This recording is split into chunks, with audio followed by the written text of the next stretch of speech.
স্ত্রী ইকরার মৃত্যুর পর থেকে প্রকাশ্যে খুব একটা দেখা যায়নি অভিনেতা জাহের আলভীকে। ঘটনার শুরুতেই তিনি মূলত আত্মপক্ষ সমর্থন করে নানা ব্যাখ্যা দিলেও সাম্প্রতিক পোস্টে আরও কিছু বিস্ফোরক দাবি তুলেছেন। সেখানে তিনি বলেন তার স্ত্রী আফরা ইবনাত খান ইকরা নাকি নিয়মিত মাদক সেবন করতেন, এমনকি মৃত্যুর আগের দিনগুলোতেও বন্ধুদের সঙ্গে মদ্যপান ও নেশাজাতীয় দ্রব্য গ্রহণের অভিযোগ করেন তিনি। এতেই থেমে থাকেননি আলভী। নিজের পোস্টে তিনি আরও দাবি করেন অতীতে ইকরার জীবনে আরেকটি বিয়ের ঘটনাও ছিল। তার ভাষ্য অনুযায়ী 2010 সালে দুইজন পালিয়ে বিয়ে করার পর পারিবারিক জটিলতার মধ্যে ইকরাকে নাকি অন্যত্র বিয়ে দেওয়া হয়েছিল এবং সেই ঘরে বাসরও হয়েছে। যদিও পরবর্তীতে ইকরা তার কাছে ফিরে আসেন এবং তিনি বিষয়টি ক্ষমা করে আবার সংসার শুরু করবেন বলে দাবি করেন এই অভিনেতা। এইসব দাবির মাধ্যমে আলভী বোঝাতে চেয়েছেন তাদের দাম্পত্য জীবনে নানা রকমের জটিলতা থাকলেও তারা একসঙ্গে থাকার চেষ্টা করেছিলেন। তবে তার এসব বক্তব্য নিয়ে সামাজিক যোগাযোগ মাধ্যমে ইতোমধ্যে শুরু হয়েছে তুমুলভাবে আলোচনা এবং সমালোচনা। গতকাল শুক্রবার নিজের ফেসবুকে এক পোস্টে আলভী লেখেন, এটাই হয়তো আমার জীবনের শেষ পোস্ট, একটু সময় নিয়ে পড়বেন।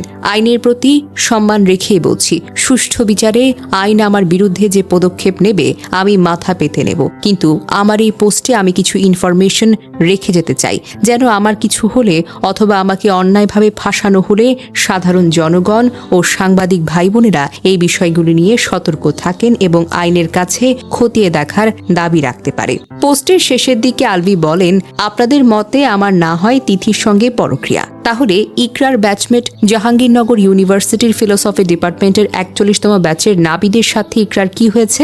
2010 সালে পালিয়ে বিয়ে করে দুই পরিবারের কাছে ধরা খাওয়ার পর ইকরা আমার বিবাহিত স্ত্রী থাকার পরেও ইকরার পরিবার ইকরাকে তার সম্মতিতে আরেক জায়গায় বিয়ে দেয়। হ্যাঁ, আমার স্ত্রী থাকা অবস্থায় ইকরা আরেকটি বিবাহ করে, শুধু বিবাহ না, বাসরও করে, আমাকে ডিভোর্স না দিয়ে তার পরিবারের সম্মতিতে। তবে ভুল বুঝতে পেরে যখন ইকরা আমার কাছে ফিরে আসে তখন আমি সিদ্ধান্ত নেই আমি তাকে মাফ করে দেব। আমি তাকে মাফ করে বুকে পাথর মেনে নেই। একজন স্বামী হয়ে এই সিচুয়েশন বয়ে বেড়ানো যে কতটা কষ্টকর আমি কিভাবে বলবো।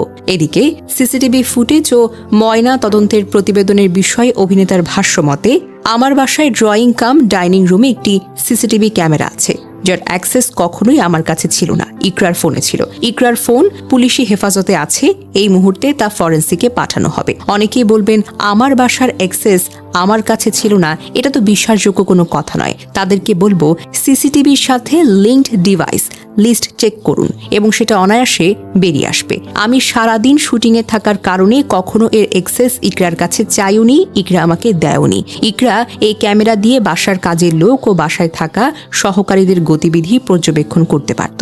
এই সিসিটিভি ফুটেজ দুর্ঘটনার সবচেয়ে বড় আলামত। শুধু দুর্ঘটনার সময় নয়, আমি নেপালে আসার দিন থেকে রয়েছে এই ক্যামেরার গুরুত্বপূর্ণ ফুটেজ। আবারও বলছি, ইকরার মোবাইল, যার পাসওয়ার্ড আমি জানি না, সিসিটিভি ক্যামেরার মেমোরি কার্ড, দুটোই এখন পুলিশের হেফাজতে। তার কথায় কেন ফুটেজ সবচেয়ে বেশি গুরুত্বপূর্ণ?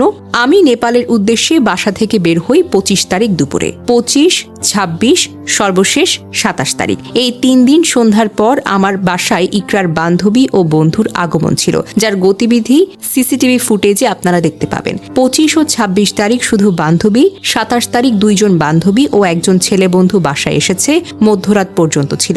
এই সময় 3 দিনেই তারা সিগারেট, গাঁজা, মদ্যপান করেছে। দুর্ঘটনার আগের দিন 27 তারিখ ইকরা আমার সহকারীকে নিয়ে সিগারেট ও ঘুমের ওষুধও আনিয়েছে ওই সময়, যা সিসিটিভির নিচেই ইকরাকে বুঝিয়ে দেওয়া হয়েছে। এই সমগ্র ভাষ্য আমার সহকারীর এবং তা ইতোমধ্যেই পুলিশের কাছে স্টেটমেন্ট আকারে পেশ আছে। সাংবাদিক ভাই ও সাধারণ সবাইকে জানিয়ে রাখলাম, সিসিটিভি থেকে এই 3 দিনের ফুটেজ যেন কোনোভাবেই সরানো না হয়, আর সরানো হলে এর সুষ্ঠু জবাবদিহিতা বা তদন্ত করা লাগবে। এই 3 দিন ও দুর্ঘটনার মুহূর্তে ইকরার কথাবার্তা কোনোভাবেই সাধারণ মানুষের মতো ছিল না। ইকরা এর আগেও 15 বছরে একাধিকবার তার চেষ্টা করলেও কখনো সিরিয়াসলি কোনো সংযোগ পাওয়া যায়নি, কিন্তু এইবার ইকরা একদমই নর্মাল ছিল না। ফরেন্সিক রিপোর্টে ইকরার মোবাইল ফোন থেকে যেন মেসেঞ্জার ও হোয়াটসঅ্যাপের কথোপকথন মুছে ফেলা না হয় সেদিকে সতর্ক থাকার আহ্বান জানায় আলভী। তিনি বলেন, ইকরার মোবাইল পুলিশের থ্রুতে ফরেন্সিকে পাঠানো হয়েছে, যেখানে স্পষ্ট চলে আসবে কে ইকরার অ্যাকাউন্ট ডিসেবল করেছে এবং এটিও জানার প্রয়োজন আছে কেন করেছে। আমার সাথে ইকরার কনভারসেশনের একটি দাড়ি কমাও পরিবর্তিত হয়নি, সেটা আমার ফোন ফরেন্সিকে নিলেই আপনারা বুঝতে পারবেন, যেটা আমি স্বেচ্ছায় পুলিশের কাছে দেব। সবাইকে এই দিকটা লক্ষ্য রাখার জন্য আমি বিশেষভাবে অনুরোধ জানাচ্ছি, ইকরার ফোন থেকেও যেন কোনো কনভারসেশন ডিলিট করা না হয়, যেমন মেসেঞ্জার, হোয়াটসঅ্যাপ বা অন্য কোনো অ্যাপ। এমনকি ফোনের ইনকামিং ও আউটগোয়িং কল লিস্ট 25, 26, 27 তারিখ হতে ওর বন্ধুদের সাথে বাসায় আসা, চিল করা নিয়ে সমস্ত কনভারসেশন।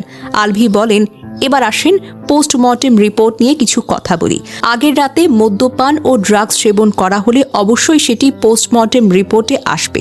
সুতরাং কোনোভাবেই এই রিপোর্ট যেন পরিবর্তন না হয় সেদিকেও একটু নজর রাখার জন্য অনুরোধ করা হচ্ছে, কারণ পোস্টমর্টেম করার আগে এতে বাধা দেওয়া হচ্ছিল। পোস্টের শেষে সবার কাছে মাফও চেয়েছেন এই অভিনেতা।